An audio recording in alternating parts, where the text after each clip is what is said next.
I think a lot of folks will agree with me when I say that we've reached a sort of like interesting point in the small form factor market, because there's this like constant battle going on, right? Between this ridiculous ballooning sizes of GPUs and case manufacturers who are trying to keep their footprints as sort of compact as possible.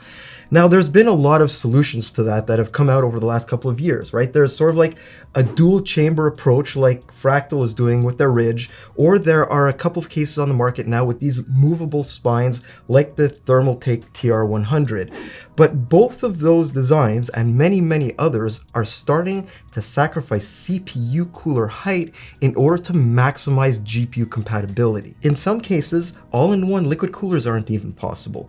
So for those situations, what's the best air cooling solution? I mean, to maximize GPU space, some enclosures allow for less than 50 millimeters of height, which is even less than some AIO pump heads. And that's where ultra-low profile coolers get factored into this equation. And you know what else should get factored into this equation? Well, it's the perfect ITX case from NZXT, the sponsor of this video. Seriously, if you're not cooling your PC like this, you're doing it wrong. This is a perfect workout. I don't understand why more people don't ice cool their PCs. Come on.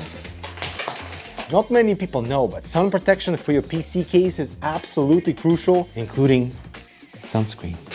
Oh, well, everybody knows you gotta maintain a certain level of moisture in the air. Or, you could use the airflow it already has. Sometimes simple and effective just works.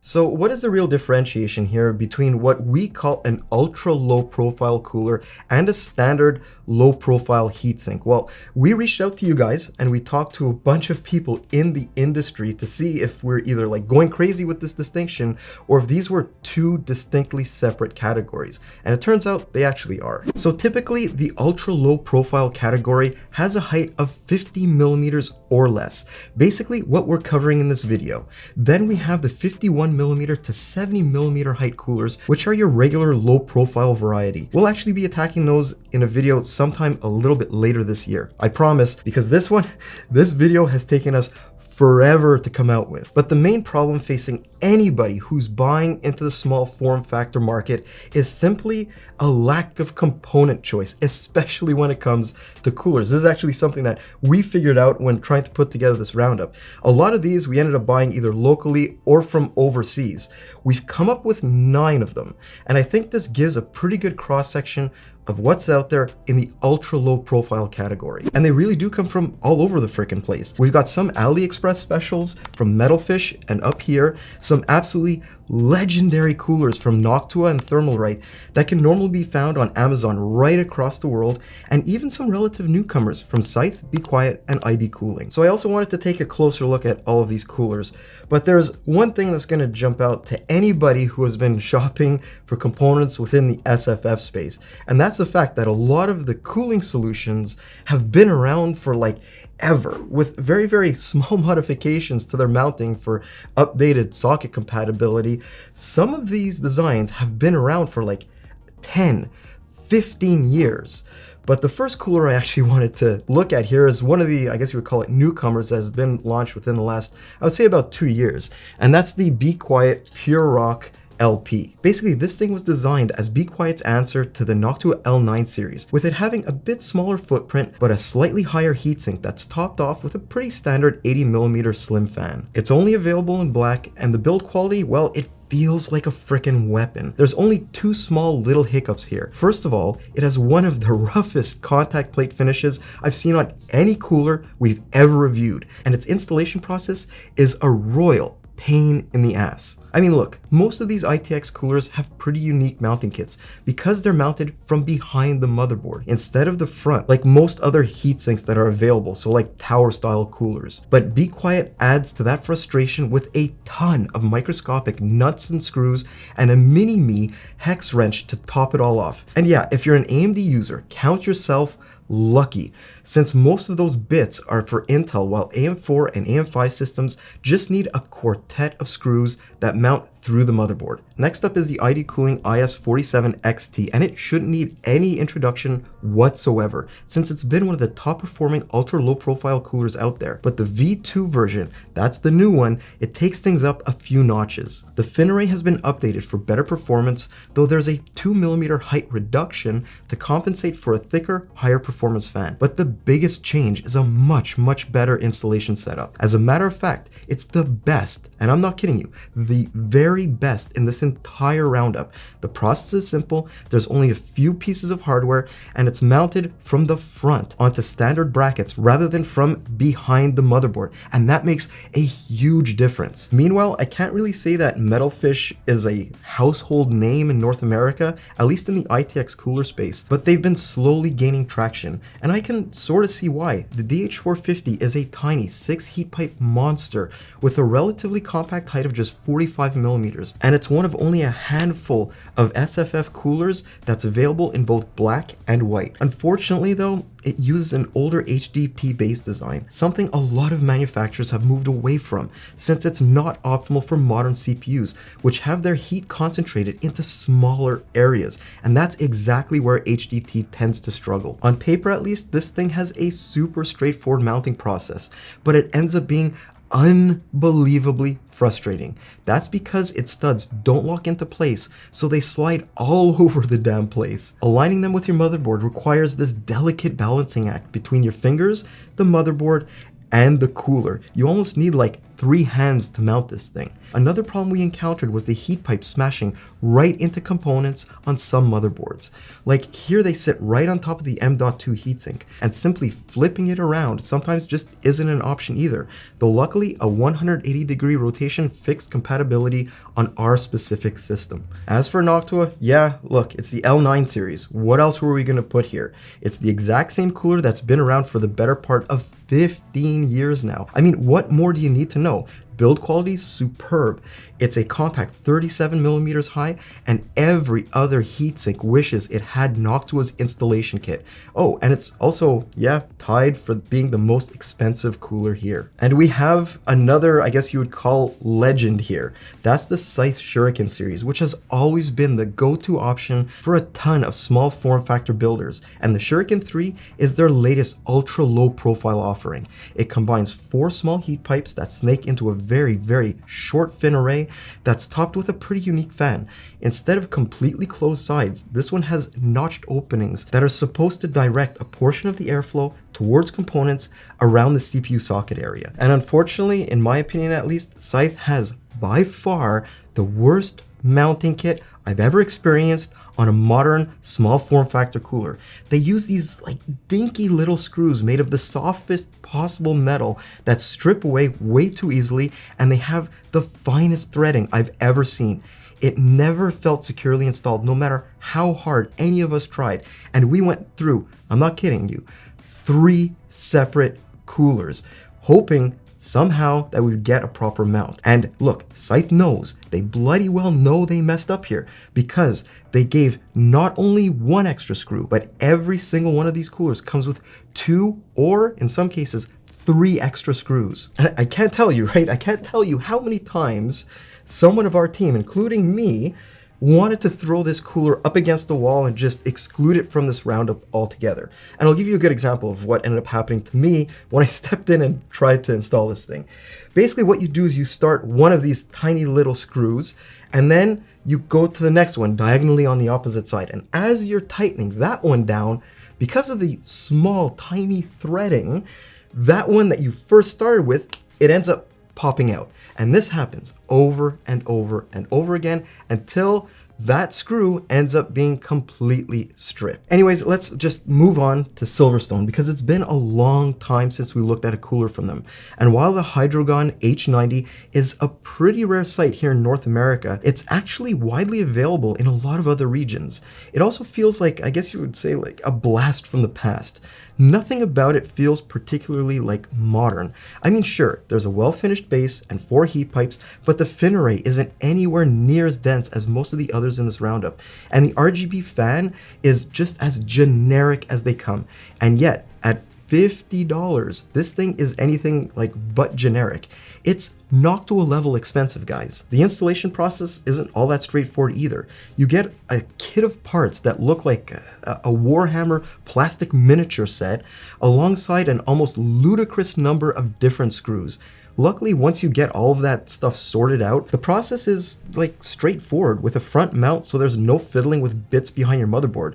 But still, there's so many things here that can easily be lost. Moving on to Thermalright, and the AXP90 series has basically become the de facto standard for most ITX systems these days. They're well built, widely available all over the world, and more importantly, they're extremely affordable. But essentially, the X36 and X47 are the exact same cooler. They have identical bases, quad heat pipe layouts, and 2400 RPM fans. As a matter of fact, even their aluminum fin arrays are copy pastes of one another, with the only difference being the X47 gets a bit more height, expanding its thermal capacity by about 30%. And despite them being the least expensive coolers here, their installation kits are among the absolute best. They're straightforward and easy to mount. The Intel backplate is fully metal, not the plastic junk that comes with most of these other coolers. And I mean, look, I'm not a huge fan of using tiny hex nuts to mount anything and a screwdriver adapter on top of that, but this setup gets you a surprisingly good amount of socket pressure.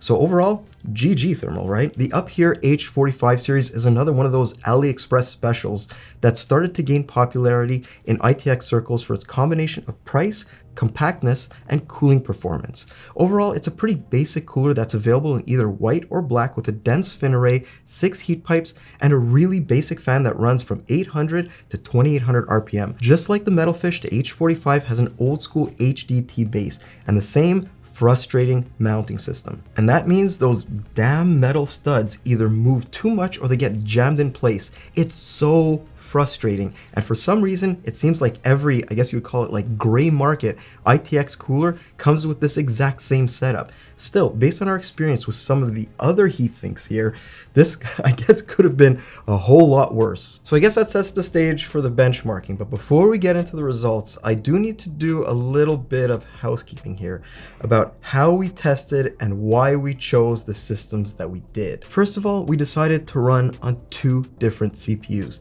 There's a Ryzen 5 5500, which represents what people might be running for a lower power 65 watt processor in more budget focused ITX systems. We're also using a 9800 X3D. Its high wattage single CCD setup is very, very hard to cool properly, even for tower coolers. We're also testing in what you would call, I guess, a little bit more realistic conditions here, inside of 2 ITX cases. The AM5 system is installed into a Thermalright TR100 alongside an RX 9070 XT GPU, while the lower wattage AM4 setup is housed in a Fractal Ridge, also with an RX 9070 XT. Now look, I understand that we're introducing a bunch of variables into our testing here, but we want to be situationally correct. Unlike tower style heatsinks that get installed into bigger cases with good airflow, these ITX coolers will find themselves in constrained environments with very, very limited access to fresh air. And yes, that's absolutely the situation they should be tested in.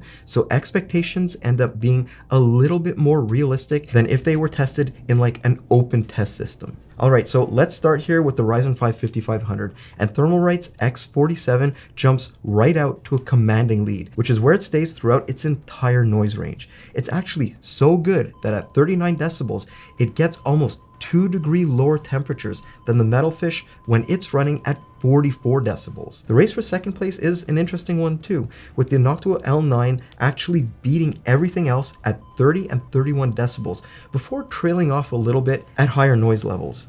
And that's an incredible result considering it's tied for being the shortest cooler here. I mean, look at its direct competitors. The PureRock LP, Shuriken, and upHere are all running at elevated temperatures compared to it. On the other hand, the AXP90-X36 also delivers super strong numbers here, despite costing less than half of what the Noctua does. Meanwhile, the IS47 XT V2, Metalfish, and Silverstone get almost identical results to one another, with the ID cooling heatsink having a slight edge over its direct competitors. And if we distill this this down into a normalized 32 decibels, there's evidently a massive gap between the best and the worst coolers here, like to the tune of about 10 degrees. But I think one of the biggest concerns has to be how poorly the Scythe performed. We're used to their coolers leading the pack when it comes to noise normalized cooling, but here the Shuriken is dead last, outperformed by B-tier companies and products that cost substantially less. And yes, that gap narrows somewhat at 36 decibels, but it's still in that cluster of 3 underperforming coolers sitting right at the bottom of this chart. Honestly, if you're looking for the most compact solution, the X36 and L9 are both no-brainers, and if your setup allows for more vertical space, the AXP90-X47 and IS47 XT V2 are what you should be looking at. Moving on to gaming results, and the Scythe Shuriken 3 has a really hard time when ambient temperatures start to climb in a gaming scenario. Remember, the GPU is dumping all of its heat into the area immediately surrounding it. And the Shuriken 3, well, it only starts pulling things back at higher RPM and noise levels. The upHere H45K6 finds itself in an almost identical position too, though its performance is a bit more stable across its RPM range. I wouldn't recommend either of these heatsinks. On the other end of the spectrum, of course, we've got the usual suspects. Basically, bigger is better for the X47 and IS47 XT V2, and they end up taking the lead by a pretty big margin. And yet, guess who's back? Yep, that tiny Noctua is getting a third best result here at 32 decibels and under. Meanwhile, the rest of the coolers get, I guess you would call them middle of the pack results, but we also have to remember that every cooler here was able to keep the CPU under 66 degrees. So technically, they're all more than adequate for a 65 watt Ryzen 5 or Intel Ultra 5 gaming build. And you don't even need to run them at higher RPM levels either. I mean, look at this, at just 32 decibels, the only coolers struggling are the Scythe and to a lesser extent the upHere. Everything here is under 61 degrees. All right, so those are the results for what I would call a pretty typical wattage for a processor being used in a ITX build, in a compact form factor. But then we have the other side of the equation that we wanted to test, and that is a 9800X3D, which is what I would call like a worst case scenario. You have a single CCD being pumped to over 135 watts, or in our case, what we've seen is almost up to 165 watts. So all of that heat is being concentrated into a very small area. In addition to that, and I'm going to be transparent here, this is well above the stated TDP spec for every single one of these coolers. So look, we're not expecting them to exactly pass with flying colors. And well, in a worst case, all core workloads, things go about as poorly for these little heatsinks as you'd expect. Every single one of them hits the processor's thermal limit regardless of their fan speeds. So basically, temperature testing gets thrown out the window since the CPU is throttling itself while trying desperately to get under 95 degrees. But how much is it actually throttling? And that's the biggest question here, right? So let's first understand that under optimal cooling, so a Noctua D15 G2, this particular 9800X3D hits just over 5.2 gigahertz all day, every day in a multi-core workload. But the best cooler here, the Thermalright AXP90-X47, got just north of 4.9 gigahertz while running at 30 decibels and topped out at 5.052 gigahertz when running at full tilt. That's a solid 150 megahertz frequency cut. Meanwhile, the second best is the IS47 XT V2, which is another 75 megahertz back. And on the other end of the spectrum, we have the Scythe Shuriken 3, which is again a huge disappointment considering how good these guys have done in the past. After that, all the other coolers here fell into a pretty narrow 100 megahertz band from 30 decibels all the way up to their maximum fan speeds. But what about gaming? Well, we're still seeing the Be Quiet, Scythe, and Noctua just getting obliterated by this processor at every single decibel level. Meanwhile, the upHere and Metalfish end up getting below the 9800X3D's maximum temperature once they hit above 40 decibels. But in my opinion, that's just way too loud, so they sort of fail here too. But I think the biggest surprise here was probably that tiny Thermalright X36, which got one of the better results by heading under 95 degrees at just 36 decibels. But anything over 90 degrees is still way too hot in this test. And 3 coolers actually did get below that 90 degree mark, but they're also the largest ones here. The X47, ID Cooling, and Silverstone all see their temperatures basically plunge downwards the second they're able to move the 9800X3D below its T-junction point. Again though, the Thermalright X47 reigns absolutely supreme here. And you can really see that at a normalized 32 decibels. It's the only cooler which doesn't smash headfirst into that 95 degree maximum. I should also mention, this is pretty much a worst case scenario since Cyberpunk is one of only a handful of games that are truly multi-threaded, and that causes, of course, higher heat loads than some other titles. Anyways, moving on to 36 decibels, the Thermalright is now the only one that's under 90 degrees, though the Silverstone and ID Cooling are starting to close that gap a bit. And here's the ironic thing, despite high temperatures and obviously some CPU throttling, the in-game frame rates aren't majorly impacted, even at 32 decibels.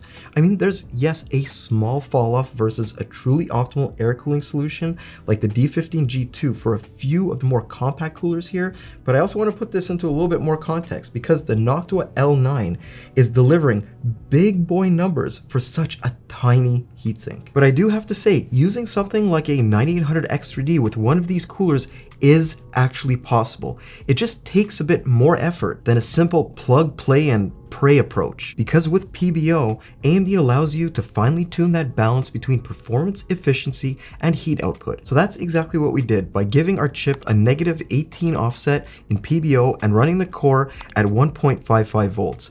Meanwhile, we also limited the frequency curve to 5.12 gigahertz. Basically, that's a combination of settings that guaranteed stability while also maximizing clock speeds. And the effect in gaming is like a night and day difference versus running stock optimized defaults. Most coolers saw a 3 to 7 degree temperature reduction, which caused the majority to finally dip well below the processor's throttling limit. The only 2 exceptions were the Be Quiet and Scythe, which still slammed like face first into that 95 degree maximum. And that small modification means that every cooler here, yes, even the one sitting at that 95 degree mark, gets frame rates which match a system with a Noctua NH-D15 G2 running without PBO enabled. So I think this goes without saying, right? When it comes to choosing components, especially cooling solutions for a tiny ITX build in a more compact case, you have to be very selective. You have to go in with the maximum amount of knowledge because you're trying to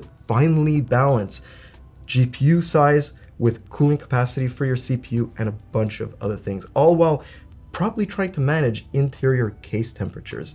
Now, from what we've seen in this roundup, if you have one of those 65 watt Ultra 5 or Ryzen 5 processors, or you've tuned your CPU to need around 65 watts, any of these coolers will properly address your needs. But if you really want to push things upwards in your processor selection with like 7 series CPUs or X3D versions, well, you'll need something a lot more substantial than anything in this roundup. Or you'll need to manually tune your processor so it delivers better performance at lower power output levels to reduce temperatures like we did with the 9800X3D and our PBO settings. But let's break up my recommendations a bit. Like I said, there's 2 distinct classes of coolers in this roundup. For the smallest of the small, the Noctua L9 series is by far, like by a country mile, the best of the best of the best, but that also comes with a very high price. On the other hand, Thermalright's AXP90-X36 might be a little bit taller and doesn't get you quite as much performance,